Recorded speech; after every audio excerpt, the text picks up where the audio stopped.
Salut Eric, Salut. ça va? Ouais, très bien. Ouais. En place.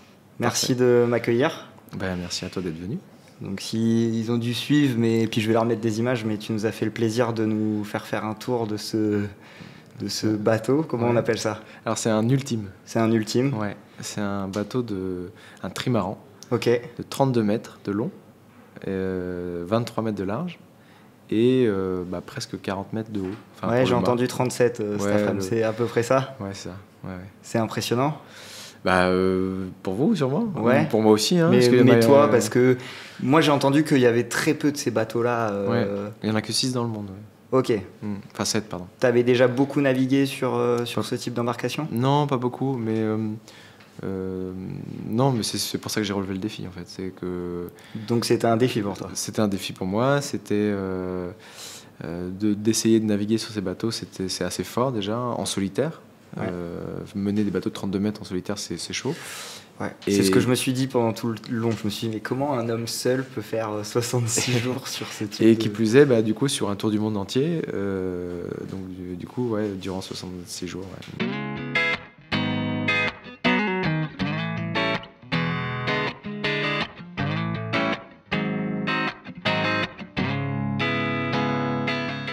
Alors pour revenir un peu sur toi, avant, tu avais déjà beaucoup navigué. J'ai regardé un peu ton CV. Ouais, ouais. Oui, ça Et commence à faire. Ouais, ça ouais. commence à faire. Ouais, j'ai 43 ans et j'ai commencé la voile pro, on va dire, à l'âge de 20 ans. Ok. Donc, ça veut dire, oui, des courses en tout genre, à raison de 5 par an, ça commence à faire. Ouais, Ouais, ça fait vite de l'expérience. ouais, ouais. Ouais. Et du coup, cette course, donc c'était 66 jours Mm, pour mm. faire ce tour du monde. Vous étiez combien à le faire? Alors, du coup, l'Arkea Ultimate Challenge, on a été 6 inscrits. Ok. Moi, j'étais le dernier inscrit de dernière minute, où je suis arrivé 3 mois avant le départ. Donc Comment ça se fait? j'avais pas bouclé mon budget. Ok. Donc voilà, il y avait un bateau disponible à la location, ce qui est très rare. Et donc j'ai sauté dessus et ça s'est fait avec l'arrivée de sponsors tardifs en fait. Mais D'accord. ça s'est fait, donc il a fallu tout préparer pendant juste 3 mois. J'ai en gros navigué seulement 12 fois avant de partir sur le tour du monde. Et quand c'est comme ça, tu fais des grosses navigations ou... Alors il y a eu une grosse de 6 jours et le reste c'est des petites navigations à la journée, quoi. Ok. Et donc on n'était que 6. Là-dedans, il y a c'est les meilleurs marins du moment. Hein. Et Faut être un peu une élite pour faire ça ou... je pense que en fait, même dans l'élite, certains se disent non, c'est trop risqué, j'y vais pas. Ah oui. Ok. Ou trop engagé, ou j'ai pas les reins assez solides financièrement, enfin pour mener un projet comme ça. Et toi, tu as réussi à réunir toutes ces choses-là Voilà. C'était, j'ai pris le risque, donc là c'est mon côté entrepreneur qui a pris les risques. Et c'est un investissement quelque part. Et oui, j'étais assez fou pour dire non, c'est bon, en 3 mois on aura le temps. En 12 séances, ok, je suis apte à partir autour du monde. Je pense qu'il n'y a pas beaucoup qui prendront ce risque-là. Et est-ce que ça en fait que la réussite est encore plus savoureuse? Exactement. Ouais. Voilà, on a relevé, enfin en gros, on a gravi l'Everest pour être au départ. Et après, on avait, il fallait faire le tour du monde derrière, et c'est quelque chose de monstrueux en fait. Donc, ouais, moi je suis très fier de tout ça parce que oui, il fallait monter le projet, le réaliser et bien le réaliser. C'est ce qu'on a fait, donc je suis content. Et, je dis on parce que et là, tu parles de on justement, ouais. Et je trouve que c'est sympa de revenir un peu là-dessus. On parle d'un tour du monde en solitaire, mais au final, t'es pas tout seul du tout. Non. Je suis tout seul sur le bateau, oui. Ça c'est évident. Mais par exemple, aujourd'hui, partir du ponton, je peux pas tout seul. Tu peux pas, ouais. Non. Donc il y a une équipe. Pour partir du ponton, il faut être 8. Okay. Donc ne serait-ce que l'équipe technique qui entretient le bateau, tout ça, voilà, c'est environ entre 5 et 8 personnes. Et après, il y a une équipe de com, il y a une équipe dans tous les sens. Ouais, donc on a une équipe, donc en gros, moi j'ai une équipe rapprochée, on va dire, qui est là même quand il n'y a pas de bateau. C'est-à-dire que pour concevoir, par exemple, le prochain projet. Ouais. Donc, c'est plus de l'administratif, Ouais. de la finance, Aller chercher des du subventions, marketing, etc. des partenaires. Voilà. Ouais. Et après, on ajoute toute la couche technique. Et après, il y a toute la couche com qui est importante. On fait quand même, on fait quand même un sport business qui est tourné vers la communication. Donc là, moi, j'ai une appétence com, j'aime bien. Okay. Donc, je me soucie de comment on va filmer, de quel document on va produire, etc.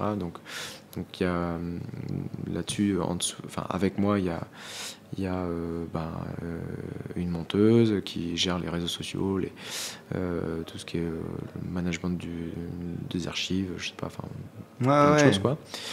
Ça passe par l'image beaucoup, et puis après c'est plein d'indépendants. On travaille beaucoup en freelance, en fait. Oui, tous. c'est pas forcément des gens qui sont salariés. Non, j'ai aucun salarié. Ouais. Pourquoi ? Parce que c'est des projets hyper courts, souvent. C'est rarement plus d'1 an, en fait. Oui, puis il peut y avoir un trou entre. Voilà, c'est ça. Ouais. Puis les missions changent. Un coup, t'es mateloteur, un coup, t'es plus dans la strat. Enfin, ça, c'est pour la technique. Ou mécanicien, etc. Voilà, c'est pas tous les jours. Oui, c'est à des moments précis, quoi. Ouais. Donc, on fait varier ça. Voilà, donc ça, au plus petit, je suis tout seul et ça peut aller jusqu'à 20, 25 personnes. Il y a même les amis du projet, on les appelle. C'est en gros des bénévoles, mais qui sont affiliés à un club nautique. Et on a une petite convention avec le club où on fait du partage avec le club. Ah, ça doit être intéressant. Donc aujourd'hui, à bord, il y avait, par exemple, Jean-Yves, fait partie de ces amis du projet qui sont là régulièrement et eux aussi, ils kiffent. Et puis là, il n'y a pas de notion de... Ils kiffent de vivre une aventure, tu vois. Là, c'est que du partage. Voilà, c'est ça. Et puis, ils ont juste besoin d'être là. Et puis, ils t'ont fait, par exemple, la visite du bateau à l'intérieur, des choses comme ça. Bon, voilà, on leur montrera les des gens les passionnés. Et c'est passionnant de travailler avec des gens passionnés. Et du coup, il peut y avoir tout ce monde, il peut y avoir jusqu'à 30 personnes, mais par contre, tu as fait 66 jours tout seul. Alors, comment ça se passe ? Alors, 66 jours tout seul, alors maintenant, il y a... Sur nos bateaux, on est relativement connectés. Oui. Donc, il n'y a pas ce sentiment d'être tout seul, coupé du monde. Oui. La solitude n'est pas un sentiment que tu as ressenti ? Non, clairement pas, parce qu'on est vraiment presque... par exemple, dans l'océan Indien, j'ai eu une coupure pendant 2-3 jours d'Internet. T'es presque content, en fait. C'est vrai. Parce que sinon tu décroches pas. Sinon on est sollicité sans arrêt. La messagerie, c'est soit tiens, tu peux me faire une vidéo comme ci, soit tiens, j'ai une interview, soit parce que tu peux faire des interviews en étant à bord pendant ton... en live. Soit c'est l'équipe technique qui te demande est-ce que tu as vérifié ça aussi, ça, etc. À un moment, c'est trop, quoi. Ils t'ont fait du bien ces 3 jours de coupure. Et donc, 3 jours de coupure en plein milieu, c'était nickel. Et c'est quoi une journée type alors une journée type, c'est... parce que ça peut aider à se rendre compte de comment tu vis ça, quoi. En fait, on n'a pas de journée type parce qu'il faut bien comprendre qu'on part jour et nuit. La course, elle est jour et nuit. Donc, en fait, tu pars... c'est pas parce que tu as besoin d'aller dormir que la course s'arrête. Et en plus que tu vas dormir. Donc, tu vis sur ton bateau. Ton bateau, c'est ton moyen de transport pour la course. Mais c'est ta voiture de course, on va dire. Mais en même temps, tu dors dedans. Tu vis dessus. C'est aussi ta maison. Donc, en fait, il faut imaginer que tu es un peu en train de cuisiner, H24, tu es dans ta cuisine, tac, tac, tac, il y a les œufs, dans 6 minutes c'est prêt, j'ai le temps d'aller faire une sieste. Dans 6 minutes je reviens. Donc tu fais plein de petites coupures dodo, mais pas de nuit, quoi, en fait. Voilà, donc c'est H24 comme ça. Bon, après, il y a des moments où tu t'organises parce que tu sais que le soleil sera plus réparateur de nuit à un certain créneau par rapport au soleil. Donc là, tu t'organises pour que tu sois un peu plus tranquille. Tu vas pas aller te mettre à bricoler à 4h du matin, quoi. Oui. Tu essaies quand même de te caler un peu. Voilà, donc on se cale un peu quand même par rapport au soleil. C'est plus, c'est naturellement plus simple. Oui. Puis c'est plus logique pour nous, c'est dans notre façon de... Voilà. Donc, si tu as besoin de réparer quelque chose à 4h du matin, tu vas le faire. Oui. Mais si ça peut attendre 9h, tu vas attendre 9h. Tu vas attendre 9h. Voilà. Et donc, tu rajoutes à ça la nutrition. Moi j'ai essayé de garder le rythme aussi, à peu près comme on fait à terre, 2 grands repas et puis une collation et éventuellement un petit déj, et sinon c'est plein de petites collations un peu tout le temps. Et parce que ton état de santé, de nutrition, il est hyper important. On crame beaucoup le fait de ne pas dormir ou de manière alternée. En fait, tu consommes de l'énergie. Et tu as un suivi médical par rapport à ça pendant ta course? Alors, on a un suivi médical, mais seulement en la bobologie, quoi. Ou de gros problèmes. Mais si tout se passe bien, tu communiques pas, quoi. Oui. Ouais. Et non, sur mon état de santé vis-à-vis du sommeil, tout ça, il n'y a rien de fait. Non. Ok. Non, par contre, nous, on est... comme je dis, ça fait bientôt 24 ans, 23 ans que je fais de la course au large, professionnellement. Depuis 20 ans, en fait, tu apprends bien à te connaître, tu sais quel est le problème, quelles sont tes manières de réagir, etc. Oui, donc quel impact ça peut avoir sur toi. Voilà, tu identifies tes problèmes plus facilement. La course au large, on a toujours dit comment ils font les marins, ils dorment jamais, etc. Non, c'est pas vrai, en fait, on dort beaucoup, mais très peu. Oui, c'est plein de siestes, quoi. Voilà. Donc c'est plein de siestes. Donc la plus grande sieste que j'ai fait durant ce tour du monde, c'est 3h30. Ok. Mais par contre, je me suis réveillé probablement 5 minutes. J'ai été réglé un petit peu, ça m'assurait que tout allait bien. Oui. Et 5 minutes plus tard, j'étais de nouveau dans mon sac de couchage et je redormais pour 1 heure ou 2 peut-être. Alors je mets pas toujours très prêt à te réveiller, quoi. Voilà, en fait, t'es alerte tout le temps. J'ai un nombre incalculable d'alarmes disponibles sur le bateau qui sont réglées sur des paramètres. Le vent, la vitesse du bateau, les performances du bateau, les tensions qu'il y a à droite à gauche, et donc, pour pas que ça casse, etc. Vu le nombre d'alarmes, il peut y en avoir très souvent qui soient... Alors, c'est toi qui juge de... Si tu veux, c'est pas blanc ou noir, tu peux juger pas blanc, ouais. Et dire... il faut que ce soit, par exemple, au-delà de cette charge pendant un certain temps, avant que ça sonne. Ou que le vent varie de tant de pourcents pendant un certain temps avant que ça sonne. Et d'ailleurs, ça sonne même pas. Moi, j'y ai mis des phrases qui me disent tout de suite quel est le problème. D'accord, comme ça tu l'identifies. C'est pas une sonnerie, tu dois aller voir. Voilà. Ouais, tu sais de suite. Donc dès que tu te lèves, tu as intégré quel est le problème, et donc ton action est déjà dirigée vers le... Et les petites secondes que tu peux gagner là, des fois, peuvent être importantes. Parce que ces alarmes-là, c'est souvent lié à la sécurité. Ouais. Donc il y a toutes ces alarmes-là, et en plus de ça, il y a l'alarme temporelle qu'on peut mettre. Oui. Je sais que dans 1 heure, j'arrive dans une zone un peu fréquentée, ou je sais pas quoi. Je vais me réveiller dans 1 heure, quoi. Ok. Donc ça arrive aussi.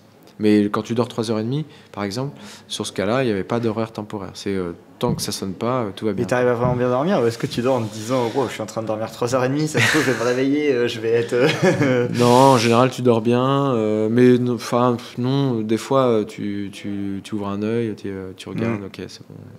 C'est souvent comme ça, en fait. Alors, je sais pas si tu as remarqué, si tu as des images de ça, mais tu verras, tu as le cockpit. Oui. J'avais organisé mon cockpit de manière à ce que je vois tout de suite les informations, justement. Oui. Et c'est con, mais j'ai remarqué un truc, c'est que quand je me réveille, mais que je n'ai pas envie de me réveiller, j'ouvre que l'œil gauche. Parce que c'était de ce côté-là où tu avais les infos. Et du coup, mais du coup, j'ai mis les infos de ce côté-là, parce que je sais que c'est mon œil gauche qui va se réveiller. C'est ton habitude, c'est celui-là d'abord. Voilà. Et nous, on a une tradition sur la chaîne. Ouais. Eux, ils le savent, mais pas toi. C'est qu'au début de chaque vidéo, avec Aurélien, on se demande qu'est-ce que tu portes aujourd'hui. Alors là, on va la faire peut-être... on peut faire celle-ci, mais ce qui m'intéresse le plus, c'est qu'est-ce que tu portais pendant 66 jours. Eh ben, celle-ci. Celle-ci. Ouais. Donc t'es Donc, parti c'est avec sur une Alpina extrême. Ouais, c'est donc une Sea Strong, donc le modèle de la course, Ouais. avec donc l'édition qui a été faite pour voilà. la course avec Donc le logo à 6 150 heures. exemplaires, voilà. Donc c'était réellement celle-là. C'est vraiment celle-ci, ouais. Ah ouais, c'est celle-là qui a à l'arrière le parcours de la course. Ah, trop bien. Ouais, ils ont gravé le fond. Donc ça, c'est assez chouette. Est-ce que il y en a 150 seulement. C'est un outil important pour toi à bord? Non, pas vraiment. Je peux pas dire ça parce que on est bourré de capteurs partout. Oui. Donc c'est plus un plaisir. Ouais. Par contre, j'aime bien. Voilà. Ouais, j'aime bien. C'est une belle techno. Toi, t'étais déjà un peu dans la montre avant ou... Non, j'ai découvert l'univers il y a pas si longtemps. On m'en a parlé, mais on m'a parlé des gens qui étaient autour de cet univers. On m'a pas parlé des montres en premier. Oui, pas de l'objet, mais de tout ce qu'il y avait autour. Et ça me plaisait. Et après, quand j'ai eu les montres en pleine main, enfin dans la main, ou que j'ai compris de quoi ils ressortaient sur la techno, etc.